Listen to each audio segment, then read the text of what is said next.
Assalamualaikum warahmatullahi wabarakatuh. Halo sahabat semuanya, pada kesempatan kali ini kita akan membahas tentang analisis data berkala dengan menggunakan aplikasi SPSS. Analisis data berkala adalah metode analisis yang digunakan untuk mempelajari pola pergerakan suatu variabel dari waktu ke waktu. Data ini biasanya disusun dalam interval yang teratur, seperti mingguan, bulanan, semester, atau tahunan. Melalui analisis ini, kita dapat memperoleh informasi penting yang berguna untuk pengambilan keputusan saat ini, serta untuk memprediksi dan merencanakan kondisi di masa depan berdasarkan pola yang terjadi di masa lalu. Dalam analisis data berkala terdapat dua asumsi utama. Pertama, apa yang terjadi di masa lalu cenderung akan berulang di masa depan. Kedua, hubungan antar variabel, terutama dipengaruhi oleh faktor waktu. Sebagai contoh, kita menggunakan data laba perusahaan dari tahun 2019 hingga 2025. Untuk melakukan analisis menggunakan SPSS, langkah pertama adalah membuka program SPSS. Kemudian, masuk ke menu Variable View untuk menamai variabel. Buat dua variabel, yaitu laba dan kode tahun, dengan tipe data numerik. Setelah itu, masuk ke Data View dan masukkan data sesuai dengan tabel yang tersedia. Jika data sudah diinput, klik menu Analyze. Kemudian pilih regression, lalu linear.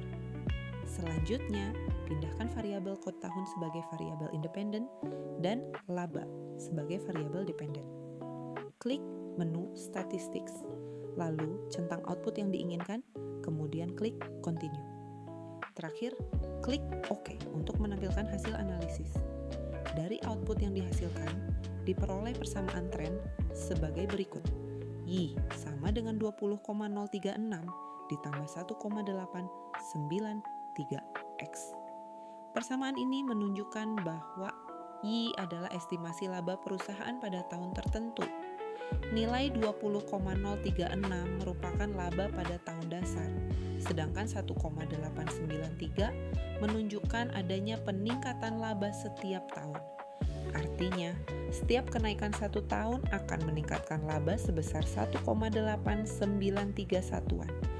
Dengan demikian, dapat disimpulkan bahwa waktu memiliki peran penting dalam meningkatkan laba perusahaan. Pada metode perhitungan lain, diperoleh persamaan tren. Y sama dengan 25,714 ditambah 1,893X. Interpretasinya tetap sama, hanya berbeda pada titik tahun dasar yang digunakan. Selanjutnya, kita melihat nilai adjusted R-square. Nilai ini digunakan untuk mengukur seberapa baik model regresi mampu menjelaskan variasi dari variabel dependen. Nilai adjusted R-square berada di antara 0 hingga 1. Semakin mendekati 1, maka model semakin baik dalam menjelaskan data. Sebagai contoh, jika nilai adjusted R-square sebesar 0,85 atau 85%, maka artinya sekitar 85% variasi laba dapat dijelaskan oleh faktor waktu, sementara sisanya dipengaruhi oleh faktor lain di luar model.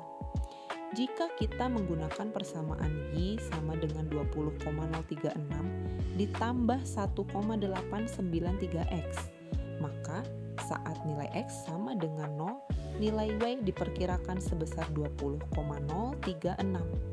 Koefisien 1,893 menunjukkan bahwa setiap kenaikan satu tahun akan meningkatkan laba sebesar 1,893.